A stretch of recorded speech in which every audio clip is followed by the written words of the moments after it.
All right, this is Kid Cabela from Veracity and Defiance, and I'm with... My name's Deb. I'm Keith Tracer. All right, and where are you guys from?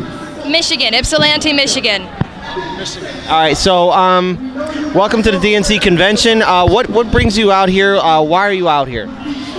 For the last year and a half, I've been closely following the primary. I really do believe that there were unethical, behaviors and just like corruption, like things that were not being properly, investigated.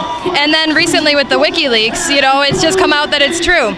And it just feels really dishonest. And honestly, there's a whole like Democrat versus Republican thing. And what happens when the people whose team you want to be on are being dishonest, it fuels the other side.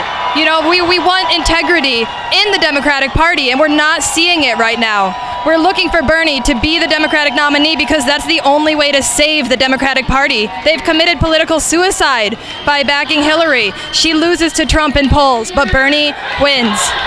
All right, so then how do you feel about Bernie Sanders' speech last night where he was basically praising and telling his own supporters that they need to fall in line and, support Hillary Clinton? How does that make you two feel being Bernie Sanders supporters? Well, it sounds to me like he's being told you need to fall in line or get the hell out. I'm not going to fall in line. Watching the start of the speech, he came out and had that mischievous smile on his face. He's playing chess for the long run. And the first half of his speech, man, it was so powerful. It was everything that he'd said, and like the thank you, and everyone kept cheering. So many people want him in there. So it felt like he said what was from his heart, and then you watch his face. His face, he gets this.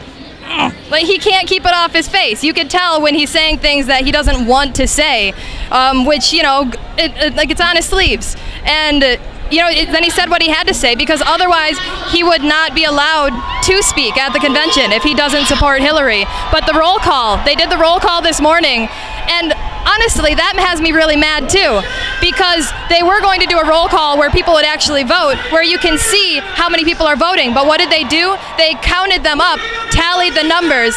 What happens whenever they have tallied the numbers in the primary? They fudge them. They fudge the numbers. They make up what they want. I'm really upset that they had the roll call this morning. Like they had them write down their things. All right, and obviously tonight the delegates and superdelegates are going to be voting for who the nominee is. If both of you had a chance to speak to the delegates, what would you say to the delegates in regards to picking the Democratic nominee? Let's start with you. We don't need more war. We don't need more fighting. We don't need more killing. We need to take care of our people. If your main goal is to defeat Trump, Bernie beats Trump.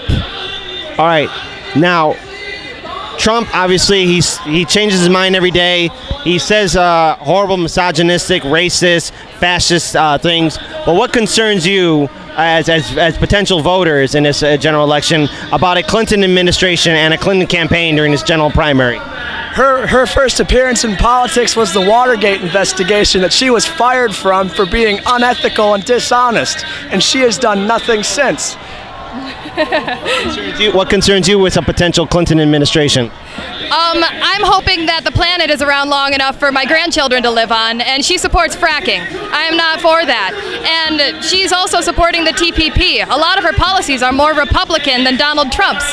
A lot of people are saying I'm not voting for Hillary because I don't vote Republican. Bernie Sanders and Trump actually agree that the TPP is a bad thing. All right, if Hillary Clinton is the Democratic nominee and she's on the general primary, are you two going to go ahead and switch to Jill Stein, Green Party? I'm not completely sold on Jill Stein yet. I don't know what I'm going to do because Bernie Sanders is the best person that our country can offer to be our president. I don't know what I will do. If I can't vote for Bernie Sanders, I don't know enough about Jill to support her. I'll have to abstain. All right. Not Hillary or Trump. All right. Well, then this is Kid Cabela from Veracity and Defiance signing out.